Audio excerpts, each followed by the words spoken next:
semuanya, perkenalkan nama saya Rifa Sanaya Salsabila dengan NPM 241030500505 dari kelas 2 akan menjelaskan atau memberikan informasi mengenai tanaman cabai.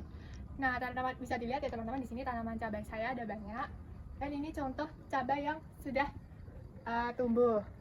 Lalu ini adalah contoh tanaman yang bisa saya ambil ya, yang belum ada tumbuhannya karena takutnya nanti kalau ambilnya itu mati. Nah, jadi sesuai yang kita lihat, akarnya itu termasuk akar serabut karena akar utamanya itu berupa akar tunggang yang bercabang menjadi akar serabut. Kemudian batangnya itu berwarna hijau dan berkayu. Dan biasanya itu ada bulu-bulu halusnya. Kemudian di bagian daun dia itu berbentuk lonjong yang ujungnya itu meruncing dan pakalnya itu mengumpul.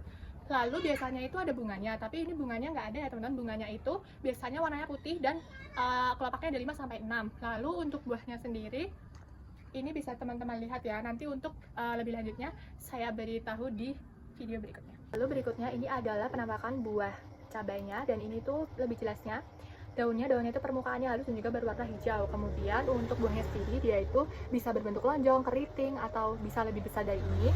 Dan dia itu berwarna hijau atau putih kehijauan. Nah, ini tuh ada dua kemungkinan, karena memang spesiesnya ini atau karena dia belum matang. Kalau matang akan berubah menjadi oranye ataupun coklat nantinya, ataupun merah juga bisa. Lalu untuk bijinya itu ada di dalam buahnya ya teman-teman. Nah, bijinya ini berwarna putih yang nantinya itu kalau semisal dia membusuk atau semisal sudah matang bisa berubah menjadi orange atau coklat.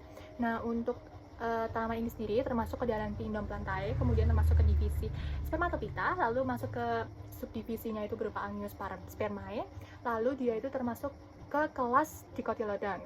Lalu ordonya ke Solenales, kemudian untuk familinya itu Solanaceae, dan genusnya Capsicum, dan untuk spesiesnya sendiri bernama Capsicum frutescens L. Jadi ini selain cabai rawit bisa dikenal dengan nama Capsicum frutescens L.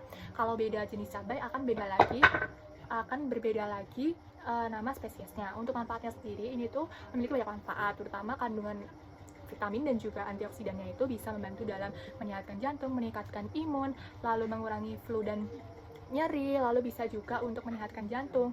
Dan di sisi lain juga untuk ekonomi dan lingkungan. Untuk ekonomi itu bisa membantu kita dalam mengurangi budget, karena dengan memiliki bertanam sendiri itu kita bisa menggunakan untuk masak, bisa langsung memetik, jadi pengeluaran yang digunakan tidak terlalu banyak. Lalu untuk lingkungan sendiri itu dia bisa lebih menghijaukan area lingkungan kita gitu. Dan ini untuk lebih jelasnya tadi ya teman-teman, untuk akarnya sendiri, akarnya termasuk serabut, batangnya dan itu juga berkayu, bisa dilihat ya teman-teman.